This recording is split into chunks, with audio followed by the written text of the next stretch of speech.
Although I did not have high expectations of this part, it has turned into a fantastic little library part. Let's have a look. Finally, we have a flexible gutter object that includes fascia, soffit and downpipes. In this first page, you nominate the elements that you want to toggle on or off. Fascia, gutter and soffit. The downpipes come in later. This page includes a series of parameters to determine the sizes and types of these three elements. The next page we choose the shape and size, and in the next page we configure our downpipes. You can have up to 4 downpipes in the one placed instance of this part. Finally, the usual 2D, 3D and text representation settings.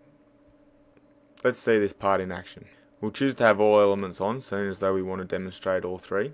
We'll nominate the anchor to be the back of the fascia. This will allow us to place it correctly on the roof. We'll nominate a typical gutter type and positioning and size settings, and same for the soffit.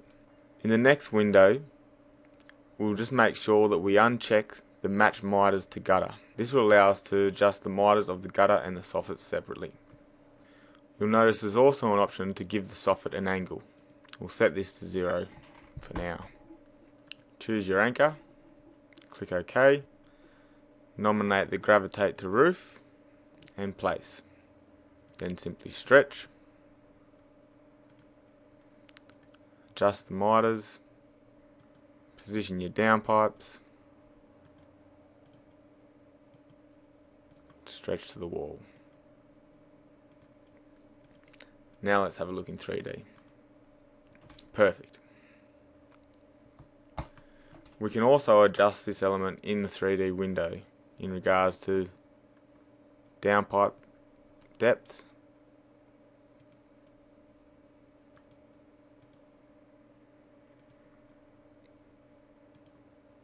and the overall length of downpipes individually.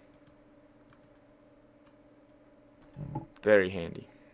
Another little handy aspect about this library part is the ability to add a fall to the fascia and the gutter separately.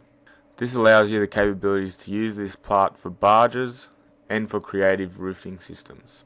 Let me demonstrate. For the barge, we'll turn off the gutter and we'll turn off the downpipes. Place the part, stretch it to its position and set its miters. Have a look at it in 3D.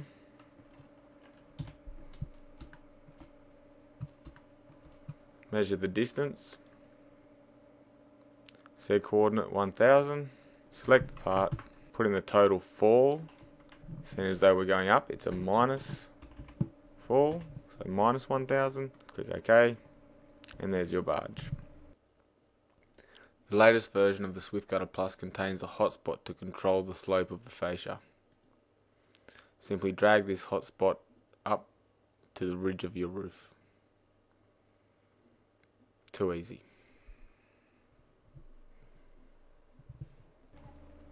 Just to check how it marries with the next section of gutter, go to 2D, select your tool, put a gutter on it, click OK, gravitate to roof, place, check in 3D, perfect.